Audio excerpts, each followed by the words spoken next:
Il nostro approccio è stato quello di credere sempre nel Made in Italy e nell'esperienza che i dipendenti e i collaboratori nostri hanno rispetto ad altri settori di altre parti del mondo e abbiamo sempre cercato di tener duro nonostante i periodi di crisi, nonostante alcuni clienti avessero deciso di portare il lavoro all'estero. Ci siamo sempre barcamenati per mantenere il lavoro in Italia e alla fine è stata la nostra fortuna. Noi siamo terzisti, non abbiamo un marchio nostro, per cui non abbiamo il rapporto direttamente con le vendite e con i negozi.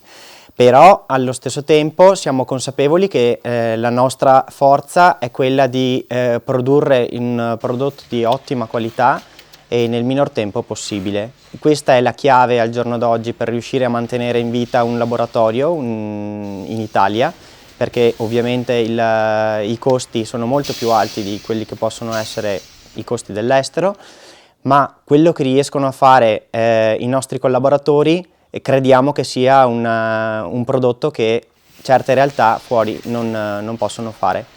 Noi crediamo tanto, loro sono il nostro tesoro e sono quelli che in realtà ci consentono di restare in vita e di acquisire ordini dai clienti.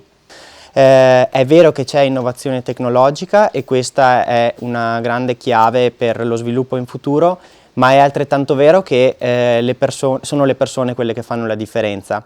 E noi crediamo nella formazione e crediamo appunto nell'inserimento di giovani e di persone che hanno voglia di darsi da fare, che si mettono in discussione per imparare delle lavorazioni che sono specifiche e sono fondamentali per arrivare ad un prodotto di alta qualità.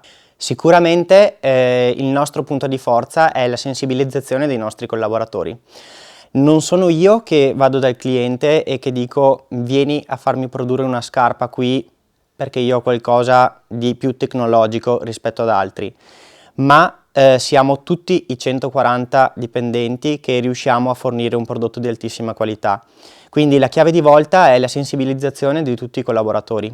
Tutti ruotano verso la stessa, marciano verso la stessa direzione e questo è fondamentale, perché nel momento in cui ti trovi qualcuno che non va nella tua direzione o che ti mette i bastoni tra le ruote è difficile poi riuscire a competere con altri o a dare un prodotto che sia di una qualità superiore. Ecco, la nostra fortuna è ad esserci circondati di persone che la pensano come noi e che alla fine ci aiutano ad avere quello che siamo oggi.